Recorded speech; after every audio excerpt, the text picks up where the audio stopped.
नमस्कार किसान साथियों, स्वागत है आपका एक और वीडियो में। और अभी जो प्लॉट देख रहे हो ये है अपना JS 2303। ये अभी 47 दिन की अवस्था में है। एक डोज अपन ने स्प्रे कर दिया है, दूसरा डोज अब 1 या 2 दिन में अपन इसमें निकालने वाले हैं। 47 दिन की अवस्था में है। वैसे तो 45 से 48 या 49 दिन तक अपने को प्रयागसर का स्प्रे कर देना चाहिए। अपन भी 1-2 दिन में स्प्रे कर देंगे। बाकी दूसरा डोज अपना अब स्प्रे होगा। और फिलहाल की कंडीशन में अभी तक कोई ज़्यादा इल्ली या रिंग कटर अपने खेत में नहीं है, क्योंकि जो फर्स्ट डोज था वो अपन ने लेट स्प्रे किया था और उसी के चलते अभी इसमें कोई ख़ास इल्ली या रिंग कटर देखने को नहीं मिल रहा है। अगर पौधे की बात करें तो कुछ इस कंडीशंस में ये पौधे आपको देखने को मिलेंगे। कर अब फलियाँ बननी शुरू हो चुकी है और लगभग कुछ फूल भी अभी भी आ रहे हैं। ये आप देखो,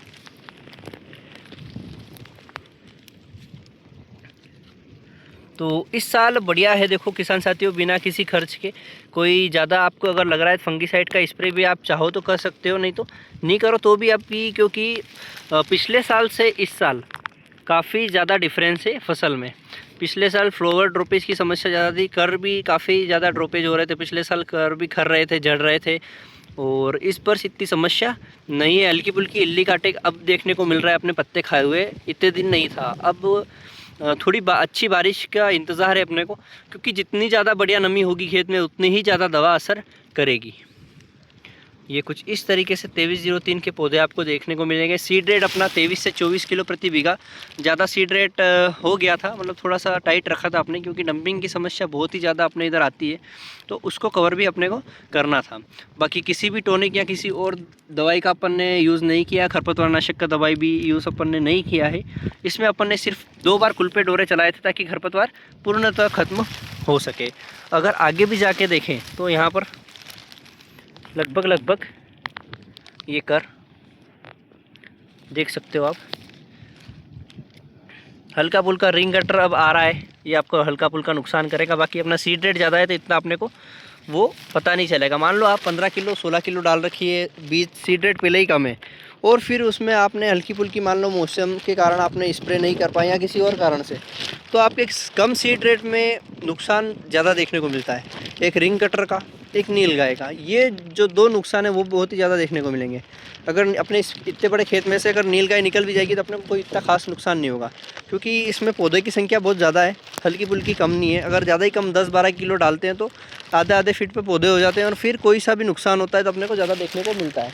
बाकी अभी बारिश की काफ़ी ज़्यादा ज़रूरत अपने को लग रही है। थोड़ी अच्छी बारिश हो जाए तो सोयाबीन का सहारा हो जाएगा, क्योंकि सोयाबीन की फसल इतनी अपनी मेन नहीं है। मेन जो फसल है वो अपनी गेहूँ चने वाली फसल है, क्योंकि अगर अभी अच्छी बारिश हो जाएगी तो अपने को जो आगे का भविष्य है वो सुधर जाएगा, और वही अपना मेन है। क्योंकि इस जो सोयाबीन का जो सारा अपना मुनाफा होता है वो सारा तो अपना खर्च में ही चला जाता है, तो इसमें कुछ ज़्यादा अपना लाभ बचता नहीं है। जो है वो अपन डिपेंड रहते हैं गेहूँ चने लहसुन और प्याज की फसल में, तो वो वाली जो फसल है वो अपनी मेन है।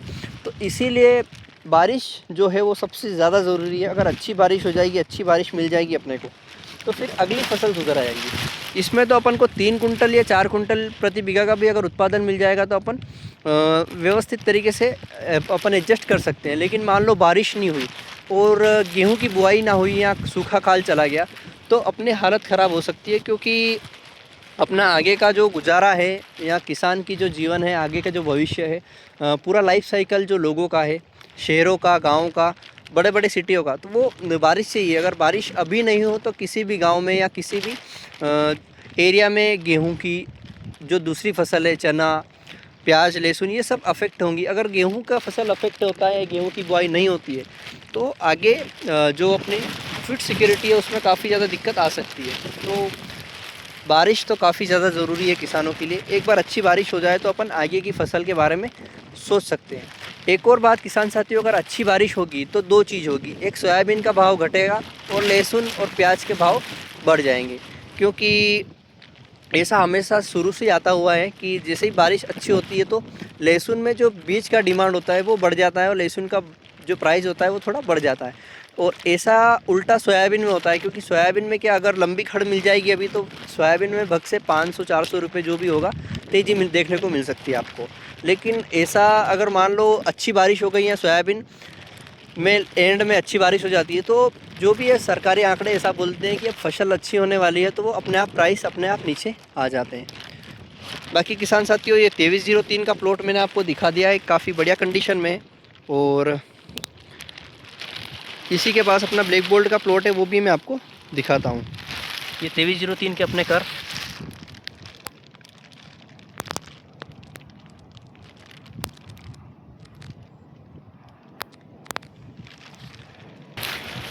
ये अपना ब्लैक बोल्ट का प्लॉट है किसान साथियों, और इसमें आप पानी देख सकते हो, हल्की अच्छी बारिश हुई रात में कल, और अभी भी दिन में अच्छी होगी। इस प्लॉट में हाइट अपनी बड़ी हुई है। इसमें अपन ने टॉनिक दिया था, अगर टॉनिक नहीं भी देते तो बढ़िया रहता, क्योंकि अपने को पता नहीं था बाद में मौसम खुला मिल जाएगा और हाइट इतनी बढ़ जाएगी। तो लगभग इसकी हाइट अपने घुटनों से काफ़ी ज़्यादा ऊपर आ चुकी है, लेकिन कमर से अभी नीचे है। इसमें भी सेम कंडीशन है, फ्लोरिंग स्टेज पे है, आधा पौधा और आधा पौधा अपने R3 स्टेज पे, मतलब जहाँ पर कर आधे बन जाते हैं और आधे फूल बन जाते हैं। इस स्टेज पे आप अर्ली वैरायटी में लगभग 45 से 50 दिन के बीच में आप आराम से स्प्रे कर सकते हैं। अगर आपने 1569 या 9560 लगा रखी है तो 40 से 45 दिन के बीच में आपको प्रयाक्सर का स्प्रे करना है। लेट वैरायटी अगर ये अपना 2555, 2172 या 2506 या जितनी भी लेट वैरायटी है जो 95 से 98 दिन के ऊपर या 110 115 दिन के बीच में या अंदर पकती है, तो उनमें आप या तो 52 से 60 दिन के बीच में आराम से स्प्रे कर दें प्रयाक्सर का। जिससे होगा क्या कि वो भी R3 स्टेज में चली जाएगी, जहाँ पर कर भी बन जाएंगे और हल्के फुल्के फूल बचेंगे।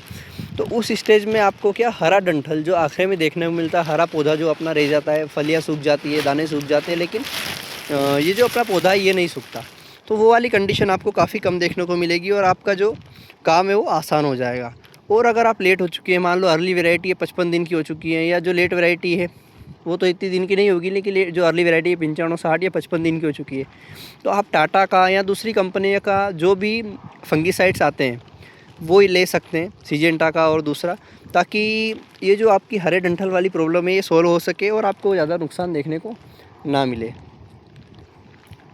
क्योंकि अगर 55-60 दिन बाद अगर अर्ली वैरायटी में हम ये डालेंगे तो पक्की गारंटी है कि आपके इधर प्रयाक्सर डालने के बाद हरा पौधा या हरा डंठल देखने को मिलेगा, जिसमें फलियाँ सारी सूख जाएगी, दाने सूख जाएंगे, लेकिन जो पौधा है वो नहीं सूखेगा और पत्ते भी नहीं सूखेंगे।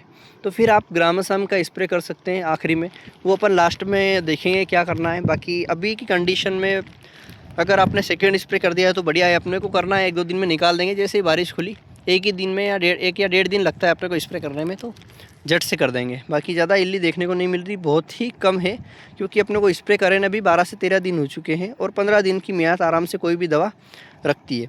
बाकी हरियाली अमावस की समस्या होती है, इसलिए हरियाली अमावस जो अपन निकाल ले तो उसके बाद अपन स्प्रे कर देंगे।